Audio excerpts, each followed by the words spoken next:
Today you will study about the physical properties of alkanes. Physical properties of alkanes.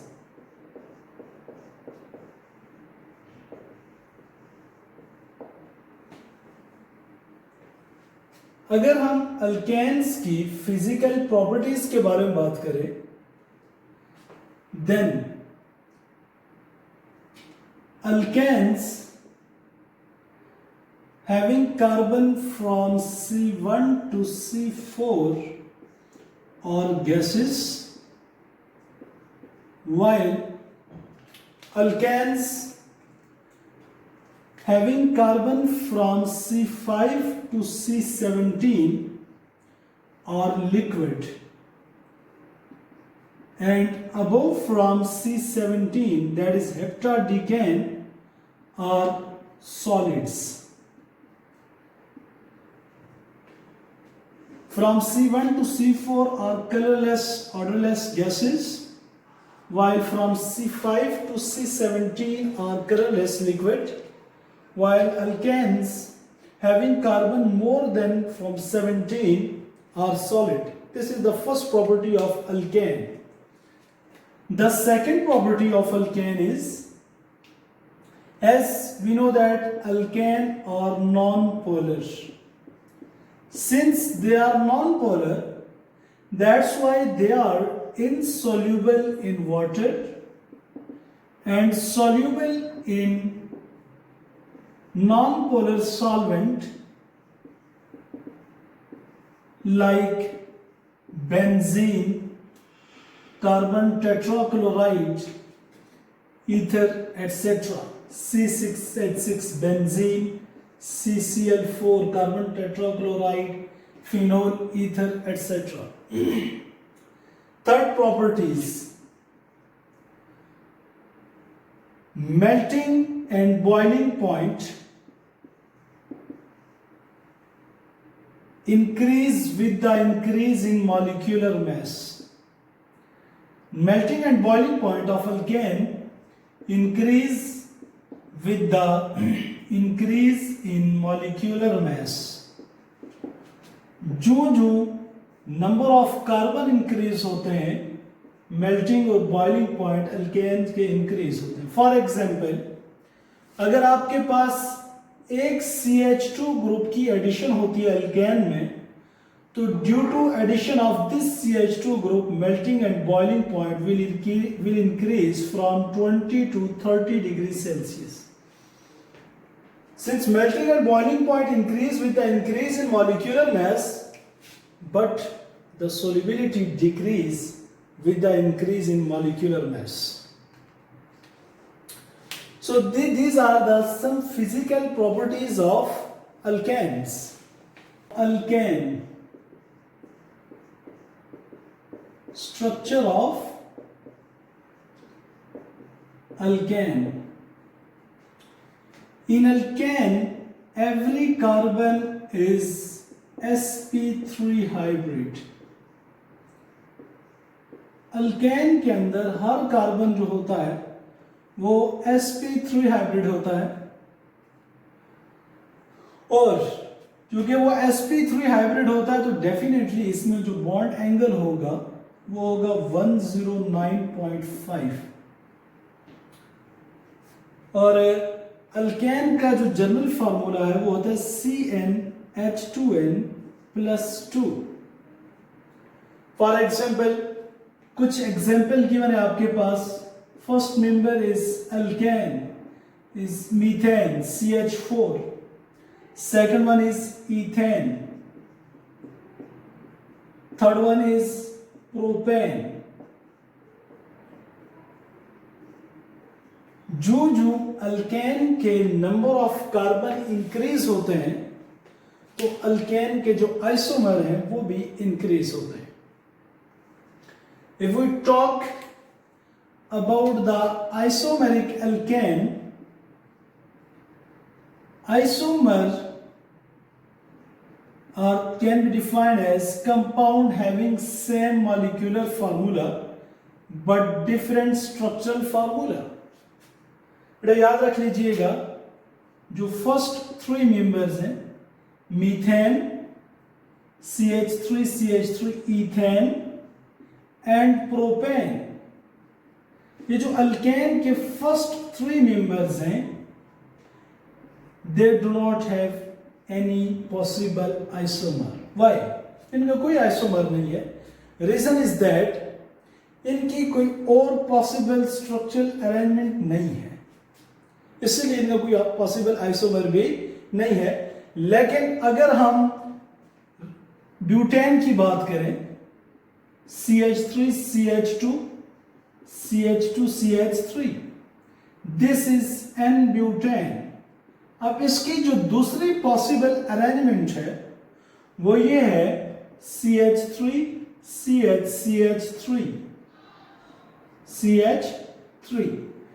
अब इसमें देखें हैं 4 ही carbon, लेकिन इसमें जो अरेंजमेंट है आइटम्स की वो डिफरेंट है, सो इसको आप नेम देंगे isobutane.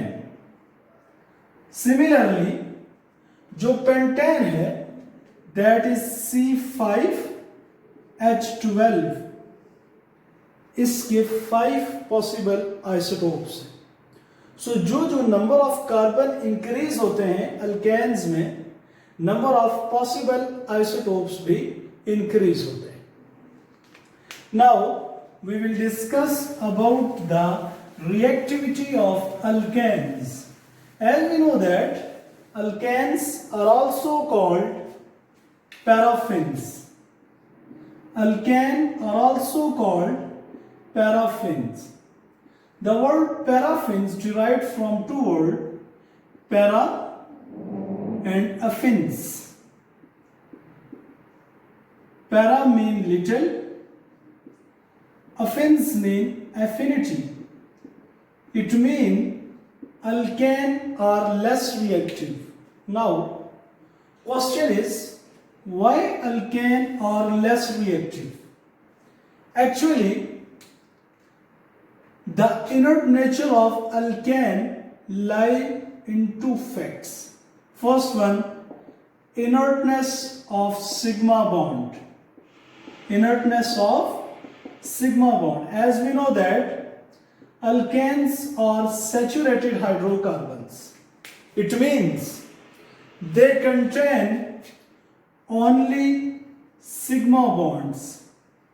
Sigma bonds mean in alkane all the carbon-carbon and all the carbon-hydrogen bonds are single bond, that is sigma bond. And we know that this sigma bond is a strong bond. Why sigma bond is a strong bond? Reason is that, first one, sigma bond is formed due to head-to-head overlap. Second one, in sigma bond, electrons are tightly packed. Electrons are tightly packed between 2 carbon atoms or between 2 nuclei. Since electrons are tightly packed, so they are less exposed for electrophilic attack. Neither any electrophile nor nucleophile can attack on a sigma bond. That's why alkane usually do not oxidize with mild oxidizing agent like KMnO4 or any acids. Alkane are stable toward KMnO4, potassium permanganate or any acid. First one. The second reason for the inertness of alkanes is the non-polar nature. The non-polar nature. Actually, in alkanes, the bond between carbon-carbon and the carbon-hydrogen is non-polar. अब ये जो carbon hydrogen bond है इसकी non polarity की reason ये है, the comparable electronegativity between carbon and hydrogen, electronegativity of carbon is 2.1 while that of hydrogen is 2.5, the difference is only 0.4. चूंकि carbon और हाइड्रोजन जो बॉन्ड है ये नॉन पोलर है, क्योंकि कार्बन और हाइड्रोजन की जो इलेक्ट्रोनेगेटिविटी है वो कंपेरेबल है। सो इसमें कोई चार्ज क्रिएट नहीं होगा, इसलिए जो कार्बन कार्बन ये कार्बन हाइड्रोजन बॉन्ड होगा ये नॉन पोलर होगा। जब ये नॉन पोलर हुआ तो ये किसी माइल्ड ऑक्सीडाइजिंग एजेंट से ऑक्सीडाइज नहीं होगा, या कोई इलेक्ट्रोफाइल या न्यूक्लियोफाइल इस पे अटैक नहीं कर सकेगा। These are the two reasons for the inertness of alkanes. Clear? Next one is cycloalkanes.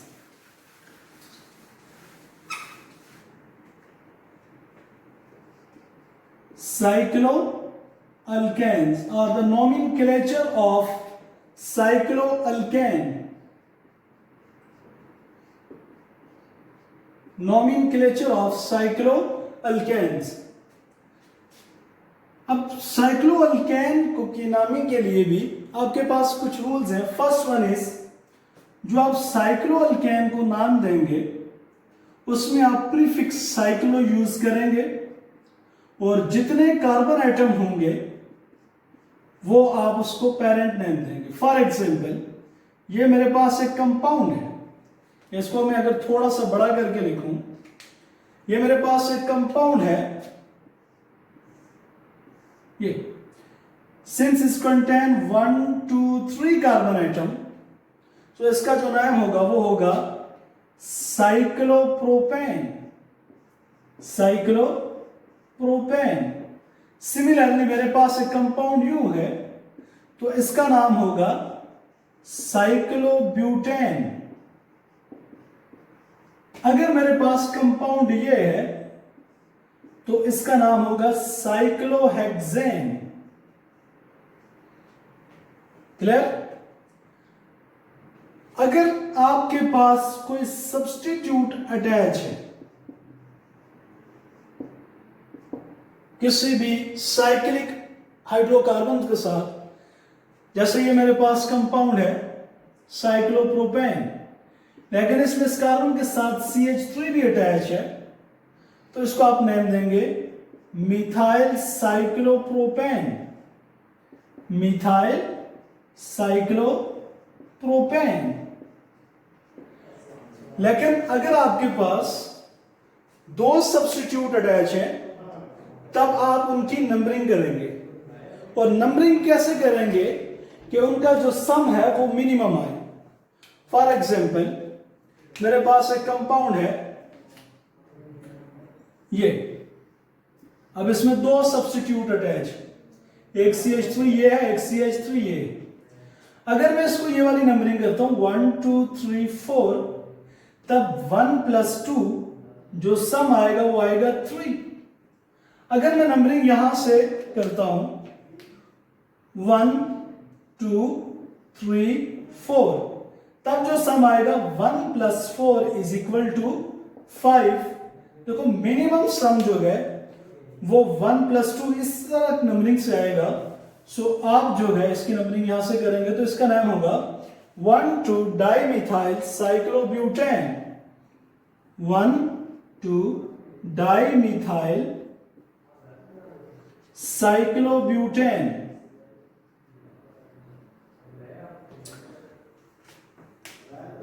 These are about the nomenclature of cycloalkane.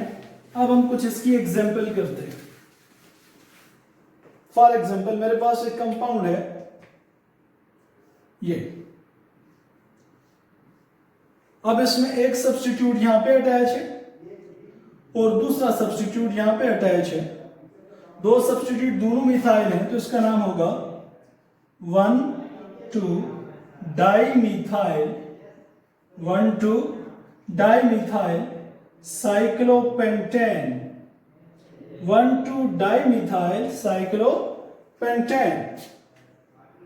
Now the physical properties of cycloalkane.